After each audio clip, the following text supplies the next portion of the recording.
All right. Well, welcome to the Grok 3 presentation. So the mission of xAI and Grok is to understand the universe. We want to understand the nature of the universe so we can figure out what's going on, where are the aliens, what's the meaning of life, how does the universe end, how did it start, all these fundamental questions. We're driven by curiosity about the nature of the universe, and that's also what causes us to be a maximally truth-seeking AI, even if that truth is sometimes at odds with what is politically correct. In order to understand the nature of the universe, you must absolutely rigorously pursue truth, or you will not understand the universe. You will be suffering from some amount of delusion or error. So that is our goal, figure out what's going on. And we're very excited to present Grok 3, which is, we think, an order of magnitude more capable than Grok 2 in a very short period of time. And that's thanks to the hard work of an incredible team. And I'm honored to work with such a great team. And of course, we'd love to have some of the smartest humans out there join our team. So with that, let's go. Hi everyone, my name is Igor, lead engineering at xAI. I'm JB Ba, leading research. I'm Tony, working on the reasoning team. All right, I'm Elon. I don't do anything. I just show up occasionally. Yeah, so like Elon mentioned, Grok is the tool that we're working on. Grok is our AI that we're building here at xAI, and we've been working extremely hard over the last few months to improve Grok as much as we can, so we can give it to all of you, so we can give all of you access to it. We think it's going to be extremely useful to you. We think it's going to be interesting to talk to, funny, really, really funny, and we're going to explain to you how we've improved Grok over the last few months. We've made quite a jump in capabilities. Yeah, actually, we should explain maybe also why do we call it Grok? So Grok is a word from a Heinlein novel, Stranger in a Strange Land. And it's used by a guy who was raised on Mars. And the word Grok is to sort of fully and profoundly understand something. That's what the word Grok means, fully and profoundly understand something. And empathy is important. True. Yeah. So if we charted xAI's progress in the last few months, it's only been 17 months since we started kicking off our very first model. Grok 1 was almost like a toy by this point, only 314 billion parameters. And now if we plot the progress, the time on the x-axis, the performance of favorite benchmark numbers, MMLU, on the y-axis, we're literally progressing at unprecedented speed across the whole field. And then we kick off Grok 1.5 right after Grok 1, released after November 2023, and then Grok 2. So if we look at where all the performance is coming from,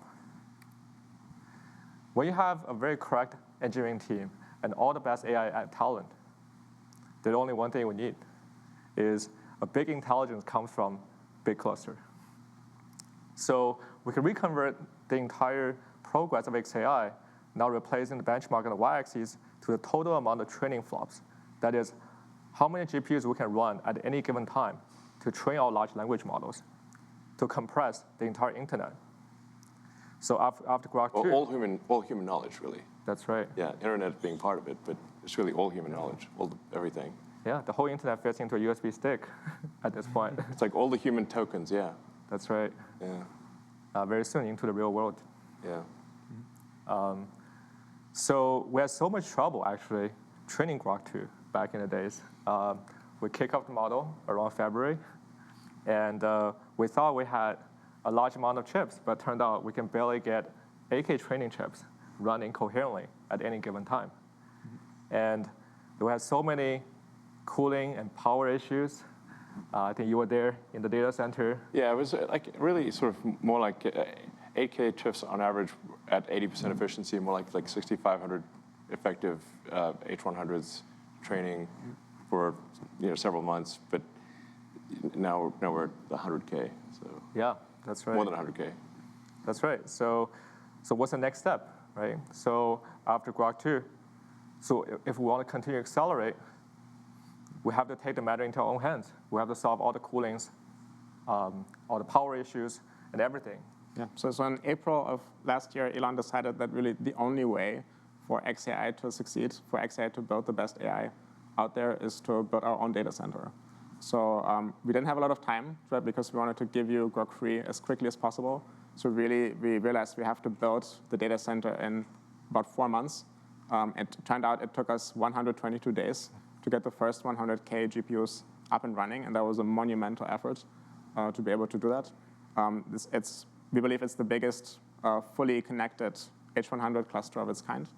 We didn't just stop there. We actually decided that we need to double the size of the cluster pretty much immediately if we want to build the kind of AI that we want to build. So we then had another phase, which we haven't talked about publicly yet. So this is the first time that we're talking about this, where we doubled the capacity of the data center yet again. And that one only took us 92 days. So we've been able to use all of these GPUs, use all of this compute to improve Grok in the meantime. And basically today we're going to present you the results of that, the fruits that came from that. That's right. So that's so all the paths, all the roads leads to Grok 3. 10x more compute. More than 10x, really. Yeah, really. Like maybe 15x-ish. Yep, compared to our previous generation model. And Grok 3 finished the pre-training early January. And we started, the model is still currently training, actually. So this is a little preview of our benchmark numbers. So we evaluated Grok 3 on 3 different categories: on general mathematical reasonings, on general knowledge about STEM and science, and then also on computer science, coding. So AIME, American Invitational Math Examination, hosted once a year. And if we evaluate the model performance, we can see that the Grok 3 across the board is in a league of its own. Even its little brother, Grok 3 Mini, is reaching the frontier across all the other competitors. So you would say, well, at this point, all these benchmarks, you're just evaluating the memorization of the textbooks, memorization of the GitHub repos. How about the real-time usefulness? How about we actually use those models in our product? So what we did instead is we actually kicked off a blind test of our Grok 3 model, codenamed Chocolate. It's pretty hot. Yeah, hot chocolate. Been running on this platform called Chatbot Arena for 2 weeks. I think the entire X platform at some point speculated this might be the next generation of AI coming our way. So how this Chatbot Arena works is that it strips away the entire product surface, right? It's just raw comparison of the engine of those AGIs, the language models themselves, and place an interface where the user will submit one single query, and you get to show 2 responses. You don't know which model they come from, and in the end, you make the vote. So in this blind test, Grok 3, an early version of Grok 3, already reached like 1,400. No other models has reached an ELO score, head-to-head comparison to all the other models at this score. And it's not just one single category. It's 1,400 aggregated across all the categories in chatbot capabilities, instruction following, coding. So it's #1 across the board in this blind test. And it's still climbing, so we actually have to keep updating it. So it's 1,400, about 1,400 and climbing. Yeah, and in fact, we have a version of the model that we think is already much better than the one that we tested here. Yeah. We'll see, how far it gets, but that's the one that we're, working on, or talking about today. Yeah. So actually, one thing, if you're using Grok 3, I think you may notice improvements almost every day, because we're continuously improving the model. So literally, even within 24 hours, you'll see improvements. Yep. So, but we believe here at xAI, getting the best pre-training model is not enough. That's not enough to build the best AI. And the best AI need to think like a human. You need to contemplate about all the possible solutions, self-critique, verify all the solutions, backtrack, and also think from the first principle. That's a very important capability. So we believe that as we take the best pre-trained model and continue training it with reinforcement learning, it will elicit the additional reasoning capabilities that allows the model to become so much better and scale not just in the training time, but actually in the test time as well. So we already found the model is extremely useful internally for our own engineering, saving hours of time, hundreds of hours of coding time. So Igor, you're the power user of our Grok 3 reasoning model. So what are some use cases? Yeah, so like Jimmy said, we've added advanced reasoning capabilities to Grok, and we've been testing them pretty heavily over the last few weeks in order to give you a little bit of a taste of what it looks like when Grok is solving hard reasoning problems. So we prepared 2 little problems for you. One comes from physics, and one is actually a game that Grok is going to write for us. When it comes to the physics problem, what we want Grok to do is to plot a viable trajectory to do a transfer from Earth to Mars, and then at a later point in time, a transfer back from Mars to Earth. And that requires some physics that Grok will have to understand. So we're going to challenge Grok, come up with a viable trajectory, calculate it, and then plot it for us so we can see it. And yeah, this is totally unscripted, by the way. That's the entirety of the prompt, which should be clarified, is that there's nothing more than that. Yeah, exactly. This is the Grok interface, and we've typed in this text that you can see here, generate code for an animated 3D plot of a launch from Earth, landing on Mars, and then back to Earth at the next launch window. And we've now kicked off the query, and you can see Grok is thinking.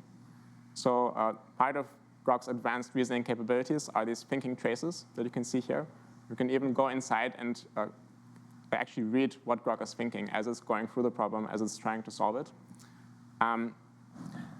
Yeah, we should say we are doing some obscuration of the thinking so that our model doesn't get totally copied instantly. So there's more to the thinking than is displayed. Yeah, and because this is totally unscripted, there's actually a chance that Grok might make a little coding mistake, and it might not actually work.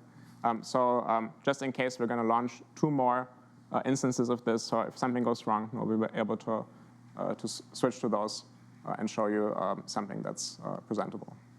Right, so we're kicking off the other 2 as well. And like I said, we have a second problem as well. Yeah, actually, one of our favorite activities here at xAI is having Grok write games for us, not just any old game, any game that you might already be familiar with, but actually creating new games on the spot and being creative about it.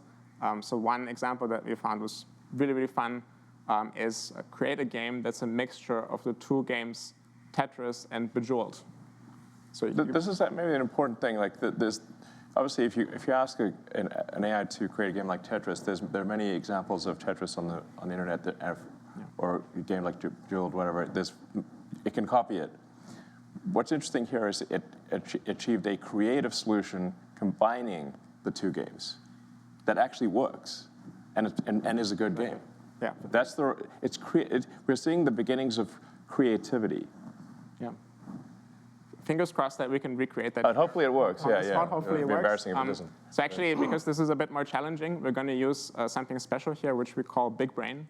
That's our mode in which we use more computation, which use more reasoning for Grok, just to make sure that there's a good chance here that it might actually do it. So we're also going to fire off 3 attempts here at solving this game, at creating this game that's a mixture of Tetris and Bejeweled. Yeah, let's see what Grok comes up with. I've played the game. It's pretty good. You're like, wow, okay, this is something. Yeah. So while Grok is thinking, in the background, we can now actually talk about some concrete numbers. How well is Grok doing across tons of different tasks that we've tested it on. So we'll hand it over to Tony to talk about that. Yeah, OK, so let's see how Grok does on those interesting, challenging benchmarks. So reasoning, again, refers to those models that actually thinks for quite a long time before it tries to solve a problem. So in this case, around a month ago, the Grok 3 pre-training finished. So after that, we worked very hard to put the reasoning capability into the current Grok 3 model. But again, this is very early days, so the model is still currently in training. So right now, what we're going to show to people is this beta version of the Grok 3 reasoning model. Alongside, we also are training a mini version of the reasoning model. So essentially, on this plot, you can see the Grok 3 reasoning beta and then Grok 3 mini reasoning. The Grok 3 mini reasoning is actually a model that we train for much longer time. And you can see that sometimes it actually performs slightly better compared to the Grok 3 reasoning. This also just means that there's a huge potential for the Grok 3 reasoning because it's trained for much less time. All right, so let's actually look at how it does on those 3 benchmarks. So Jimmy also introduced already. So essentially, we're looking at 3 different areas: mathematics, science, and coding. And for math, we're picking this high school competition math problem. For science, we actually pick those PhD level science questions. And for coding, it's also actually pretty challenging. It's competitive coding and also some leak code, which is some code interview problems that people usually get when they interview for companies. So on those benchmarks, you can see that the Grok 3 actually performed quite well across the board compared to other competitors. Yeah, so it's pretty promising. These models are very smart. Yeah. Yeah. So Tony, what are those shaded bars? Yeah, so okay, so I'm glad you asked this question. So for those models, because it can reason, it can think, you can also ask them to even think longer.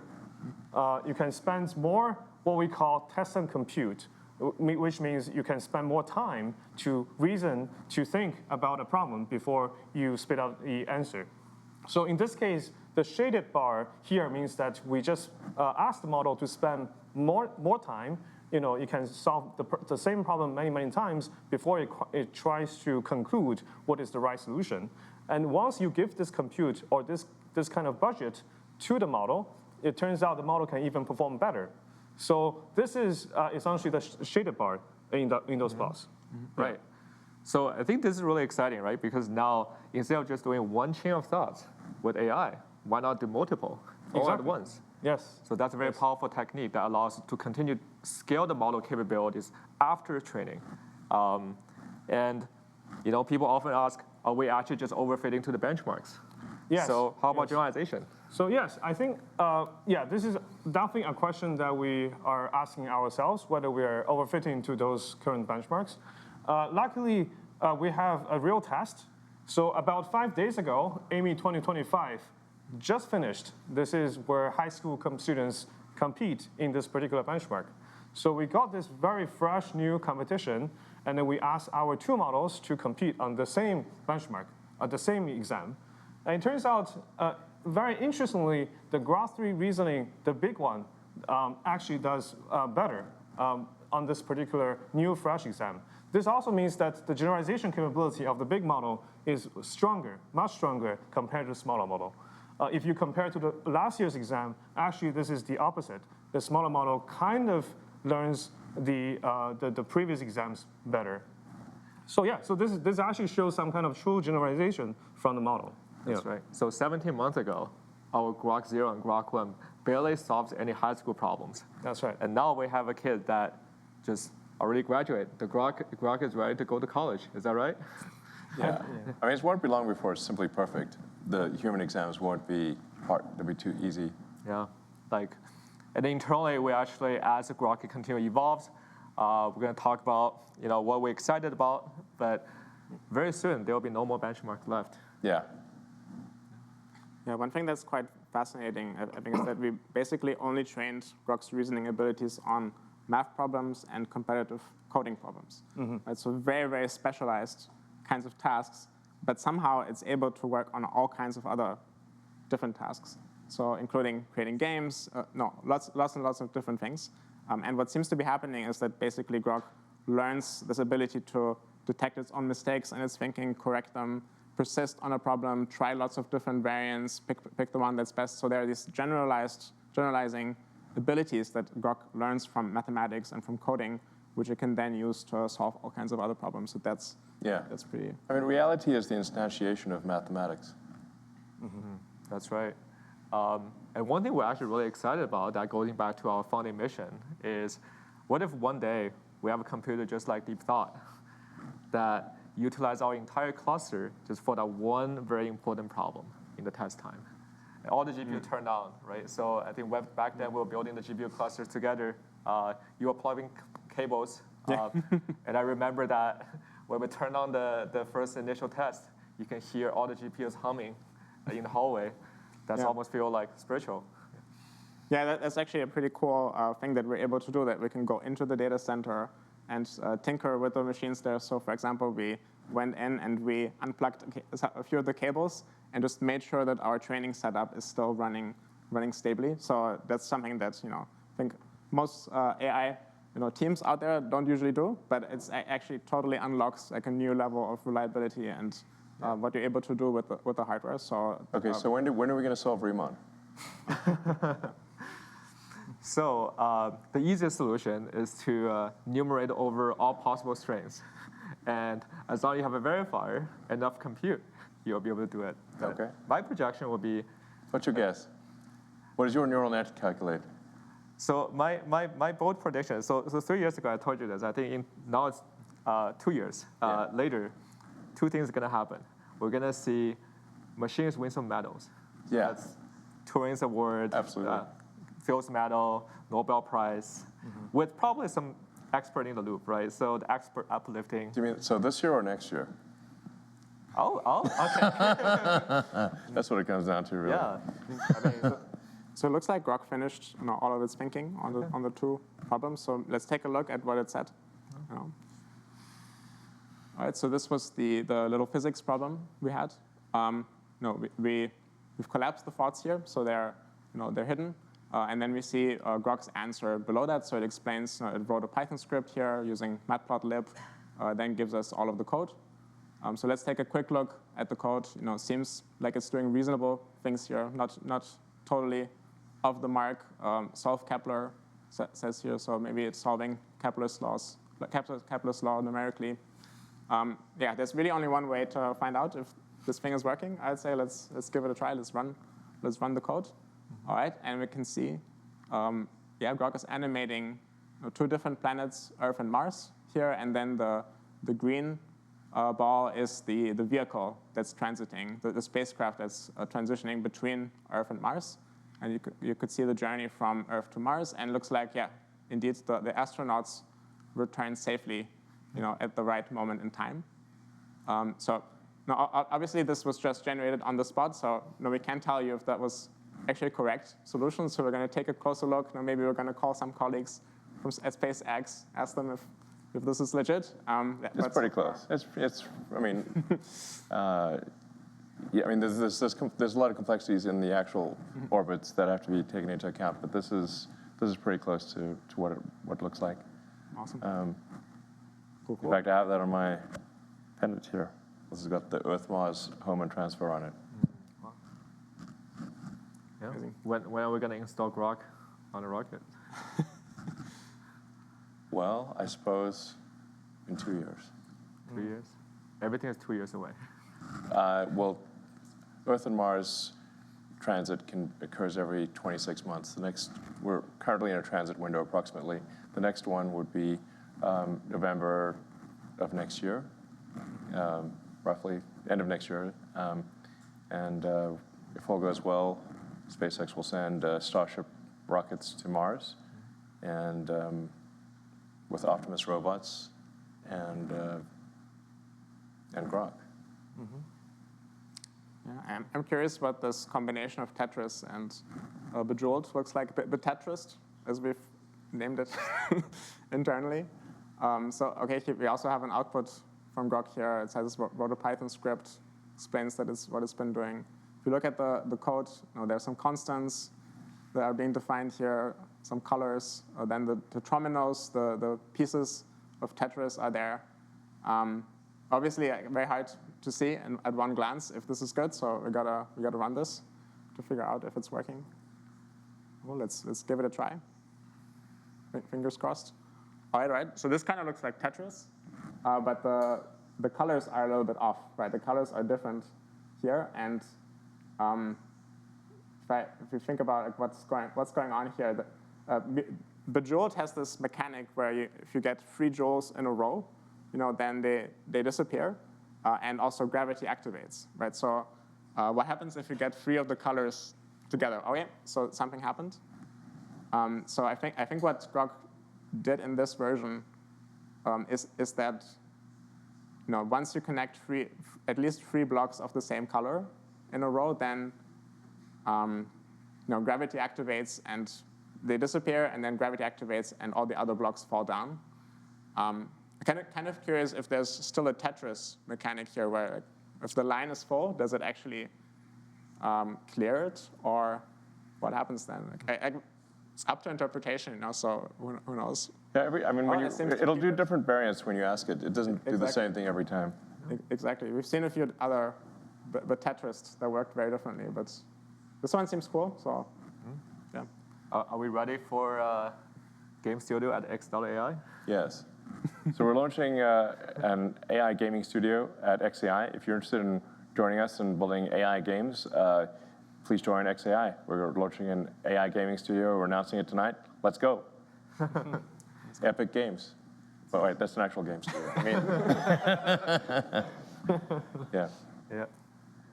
All right. So I think one thing is super exciting for us is that once you have the best pre-trained model, you have the best reasoning model, right? So we already see that when you actually give the capability for those models to think harder, think longer, think more broad, the performance continually improves. And we're really excited about the next frontier, that what happens if we not only allow the model to think harder, but also provide more tools, just like how real humans to solve those problems. For real humans, we don't ask them to solve Riemann hypothesis just with a piece of pen and paper, no internet. So with all the basic web browsing, search engine, and code interpreters, that builds the foundations, and the best reasoning model builds the foundations for the Grok agent to come. So today we're actually introducing a new product called Deep Search. That is the first generation of our Grok agents that not just helping the engineers and researchers and scientists to do coding, but actually help everyone to answer questions that you have day to day. It's a kind of like a next generation search engine that really help you to understand the universe. So you can start asking questions like, for example, hey, when is the next Starship launch day, for example? So let's try that. Let's hit the answer. On the left-hand side, we see a high-level progress bar. Essentially, the model not only just going to do one single search like the current RAG system, but actually thought very deeply about, hey, what's the user intent here? And what are the facts I should consider at the same time? And how many different websites I should actually go and read their content, right? So this can really save hundreds of hours of everyone's Google time if you want to really look into certain topics. And then on the right-hand side, you can see the bullet summaries of how the current model is doing, what websites browsing, what sources verifying, and oftentimes actually cross-validate different sources out there to make sure the answer is actually correct before it's output final answer. And we can, at the same time, fire up a few more queries. How about, Elon, you're a gamer, right? So sure. Yeah, so how about what are some of the best builds and most popular builds in Python Excel? Hardcore, right? Hardcore league. You can technically just look at the hardcore ladder. Might be a fast way to figure it out. Yeah, we'll see what the model does. And then we can also do, something more fun. For example, how about make a prediction about the March Madness out there? Yeah, so this is kind of a fun one where Warren Buffett has a $1 billion bet. If you can exactly match the entire winning tree of March Madness, you can win $1 billion from Warren Buffett. So it would be pretty cool if AI could help you win $1 billion from Buffett. That seems like a pretty good investment. Let's go. Yeah. All right, so now let's fire up the query and see what model does. So we can actually go back to our very first one. How about the... Buffett wasn't counting on this. It's already done. That's right. OK, so we got the result of the first one. The model thought around 1 minute. So the key insight here, the next Starship is going to be on 24th or later, so no earlier than February 24th. It might be sooner. So I think we can scroll down what the model does. So it does a little research on the Flight 7, what happened, got grounded, and actually it looked into the FCC filing, from its data collections, And then actually make a new conclusion that, yeah, if we continue to scroll down, let's see. Right. Yeah, so it makes the little table, I think, inside xAI, we often joked about the time to the first table is the only latency that matters. Yeah, so that's how the model makes the inference and look up all the sources. And then we can look into the gaming one. So how about the, oh, sorry. Right. So for this particular one, we look at, hey, the build is like, it's kind of like all the meta. Right? Yeah. So what the infernal is, but if we go down, so the surprising fact of all the other builds, so I look into the 12 classes. Yeah, so we'll see that the minion build was pretty popular whenever the game first came out, and now the invokers of the world kind of took over. Monk Invoker for sure. Yeah, that's right. Yeah, followed by the Stone Weavers, and that's really good at mapping. So, yeah, and then we can see the March Madness. How about that? So, one interesting thing about the deep search is that if you actually go into the panel where it shows, what are the subtasks, you can actually click the bottom left of this, right? And then in this case, you can actually scroll through, actually reading to the mind of Grok. What informations does the model actually think about are trustworthy, what are not? How does it actually cross-validate different information sources? So that makes the entire search experience and information retrieval process a lot more transparent to our users. And this is much more powerful than any search engine out there. You can literally just tell it, only use sources from X, and it will try to respect that. Yeah. And so it's much more steerable, much more intelligent than. I mean, it really should save you a lot of time. So something that might take you half an hour or an hour of researching on the web or searching social media, you can just ask it to go do that and come back, and 10 minutes later, it's done an hour's worth of work for you. That's really what it comes down to. Exactly. And maybe better than you could have done it yourself. Yeah. Think about you have infinite amount of interns working for you. Now you can just fire up all the tasks and come back a minute later. So this is going to be an interesting one. So March Madness had not happened yet. So I guess we have to follow up with a next live stream.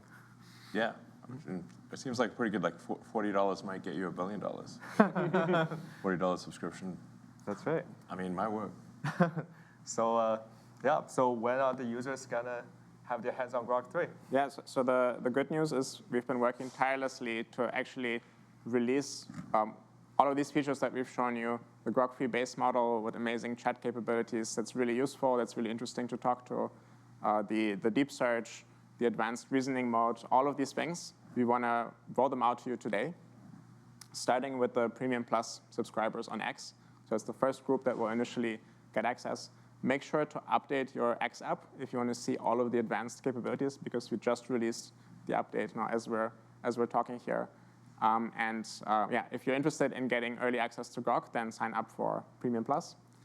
And also, we're announcing that we're starting a separate subscription for Grok that we call Super Grok, for those real Grok fans that want the most advanced capabilities and the earliest access to new features. So feel free to check that out as well. This is for the dedicated Grok app and for the website. Exactly. Grok website. So our new website is called grok.com. Yeah. And you'll also You'd find. never guess. Yeah, you'd never guess. And you can also find our Grok app in the iOS App Store. And that gives you like a more even more polished experience that's totally Grok focused. If you want to have Grok easily available, one tap away. Yeah, and the version on grok.com on a web browser is going to be the latest and most advanced version, because obviously it takes us a while to get something into an app and then get it approved by the App Store. So and then if something's in a phone format, there's limitations of what you can do. So the most powerful version of Grok and the latest version will be the web version at grok.com. Yeah. So watch out for the name Grok 3 in the app. Dead giveaway.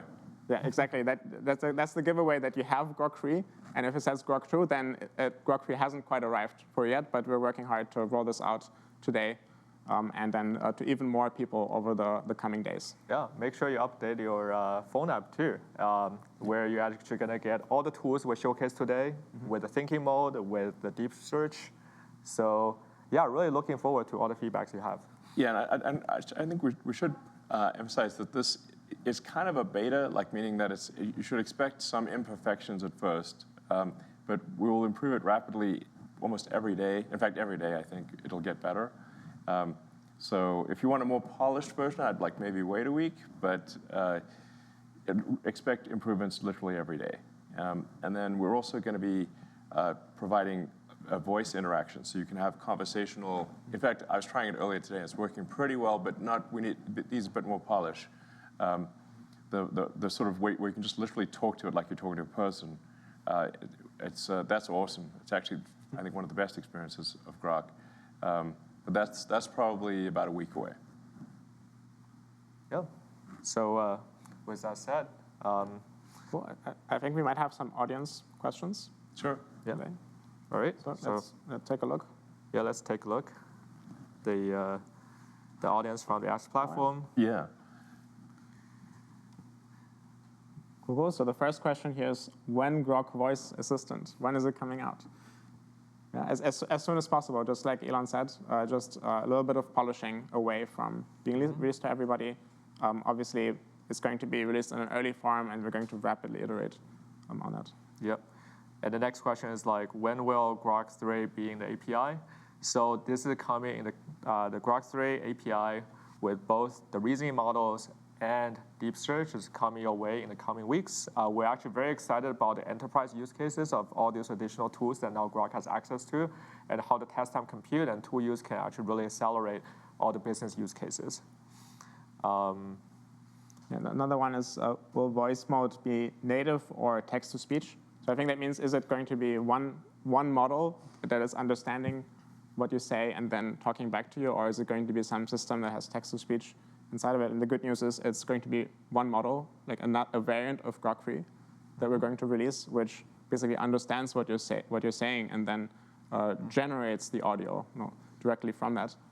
So very much like Grok 3 generates text, that model generates audio. And that has a bunch of advantages. I was talking to it earlier today, and it said, "Hi, Igor," reading my name probably from some text that it had. And I said, no, my name is Igor. And it remembered that. So it could continue to say Igor, just like a human would. And you can't achieve that with text-to-speech. So, yeah. So, here's a question for you. Pretty spicy, Elon. Is Grok a boy or a girl? And are they single? Grok is whatever you want it to be. Yeah. Yeah. Are they single? Yes. All right. The shop is open. So honestly, people are going to fall in love with Grok. It's like 1,000% probable. Yeah. The next question, will Grok be able to transcribe audio into text? Yes. So we'll have this capability in both the app and also the API. We found that's like, Grok should just be your personal assistant looking over your shoulder, right? And follow you along the way, learn everything you have learned, and really help you to understand the world better, become smarter every day. Yeah, I mean, the voice mode of Grok isn't simply, it's not just voice to text. It understands like tone, inflection, pacing, everything. It's wild. I mean, it's like talking to a person. Okay. Yeah, so any plans for conversation memory? Yeah. absolutely. We're working on it right now. So. I already forgot. That's right. Let's see. What are the other ones? So what about the DM features, right? So if you have personalizations and if you have, Grok remembers your previous interactions. Yes. Should it be one Grok or multiple different Groks? It's up to you. You can have one Grok or many Groks. Yep. I suspect people will probably have more than one. Yeah. I want to have a Dr. Grok. Yeah. The Grok doc. That's right. All right. Cool. So in the past, we've open sourced Grok 1. Right? So somebody's asking us, are we going to do it again with Grok 2? Yeah, I think once Grok, our general approach is that we will open source the last version when the next version is fully out. So like when Grok 3 is mature and stable, which is probably within a few months, then we'll open source Grok 2. Okay, so we probably have time for one last question. What was the most difficult part about working on this project? I assume Grok 3, and what are you most excited about? So I think me looking back, getting the whole model training on the 100K H100 coherently, that's almost like battling against the final boss of the universe, the entropy. Because at any given time, you can have a cosmic ray that beaming down and flip a bit in your transistor.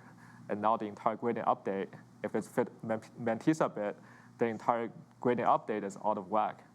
And now you have 100,000 of those, and you have to orchestrate them every time, at any given time, any of the GPUs can go down. And yeah. I mean, it's worth breaking down, like, how were we able to get the world's most powerful training cluster operational within 122 days? Because we started off, we actually weren't intending to do a data center ourselves. We were going to just, we went to the data center providers and said, how long would it take to have 100,000 GPUs operating coherently in a single location? And we got time frames from 18 to 24 months. So we're like, well, 18 to 24 months, that means losing is a certainty. So the only option was to do it ourselves. So then if you break down the problem, I guess I'm doing like reasoning here, like, makes you think. one single chain, though. Yeah, exactly. So, well, we needed a building. We can't build a building, so we must use an existing building. So we looked for basically for factories that had been abandoned, but the factory was in good shape, like the company had gone bankrupt or something. So we found an Electrolux factory in Memphis. That's why it's in Memphis, home of Elvis, and also one of the oldest. I think it was the capital of ancient Egypt. And it was actually a very nice factory that, I don't know, for whatever reason, that Electrolux had left. So that gave us shelter for the computers. Then we needed power. We needed at least 120 megawatts at first, but the building only had 15 megawatts. And ultimately, for 200,000 GPUs, we needed a quarter gigawatt. So we initially leased a whole bunch of generators. So we have generators on one side of the building, just trailer after trailer of generators, until we can get the utility power to come in. But then we also need cooling. So on the other side of the building, it was just trailer after trailer of cooling. So we leased about a quarter of the mobile cooling capacity of the United States on the other side of the building. Then we needed to get the GPUs all installed, and they're all liquid cooled. So in order to achieve the density necessary, this is a liquid cooled system. So we had to get all the plumbing for the liquid cooling. Nobody had ever done a liquid cooling data center at scale. So this was incredibly dedicated effort by a very talented team to achieve that outcome. I may think, now it's going to work. Nope. The issue is that the power fluctuations for a GPU cluster are dramatic. So it's like this giant symphony that is taking place. Like imagine having a symphony with 100,000 or 200,000 participants in the symphony, and the whole orchestra will go quiet and loud in 100 milliseconds. And so this caused massive power fluctuations. So then, which then caused the generators to lose their minds, and they weren't expecting this.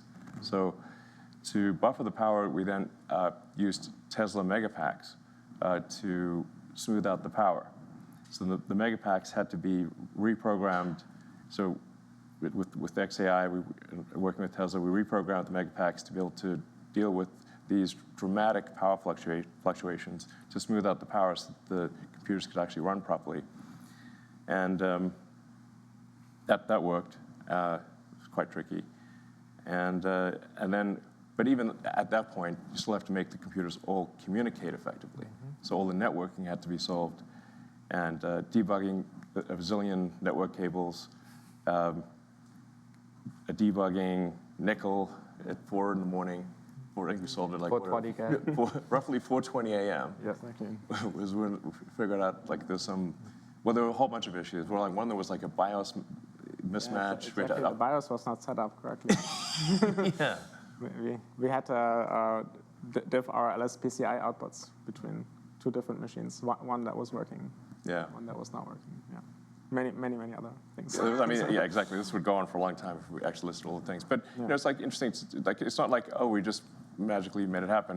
You have to break down the problem, just like Grok does for reasoning, into the constituent elements, and then solve each of the constituent elements in order to achieve a coherent training cluster in a period of time that is a small fraction of what anyone else could do it in. And then once the training cluster was up and running and we could use it, we had to make sure that it actually stays healthy throughout, which is its own giant challenge. And then we had to get every single detail of the training right in order to get a Grok 3 level model, which is actually really, really hard. So we don't know if there are any other models out there that have Grok 3's capabilities, but whoever trains a model better than Grok 3 has to be extremely good at the science of deep learning at every aspect of the engineering. So it's not so easy to pull this off. And this is now going to be the last cluster we built and last model we train. Oh yeah, we've already started work on the next cluster, which will be about 5 times the power. So instead of a quarter gigawatt, roughly 1.2 gigawatts. Maybe what's the Back to the Future was? What's the power in does the Back to the Future car? Anyway, the Back to the Future power car. It's like roughly in that order, I think. And you know, these will be the sort of the GB200/300 cluster. It once again, it'll be the most powerful training cluster in the world. So we're not like stopping here. No. And our reasoning model is going to continue to improve by accessing more tools every day. So yeah, we're very excited to share any of the upcoming results with you all. Yeah, the thing that keeps us going is basically being able to give Grok 3 to you, and then seeing the usage go up, seeing everybody enjoy. Grok, that's what really gets us up in the morning. So. Yeah. Right. Yeah, thanks for tuning in. Awesome. Everyone. Thanks, guys. Yeah. Hey, Grok, what's up? Can you hear me? I'm so excited to finally meet you. I can't wait to chat and learn more about each other. I'll talk to you soon.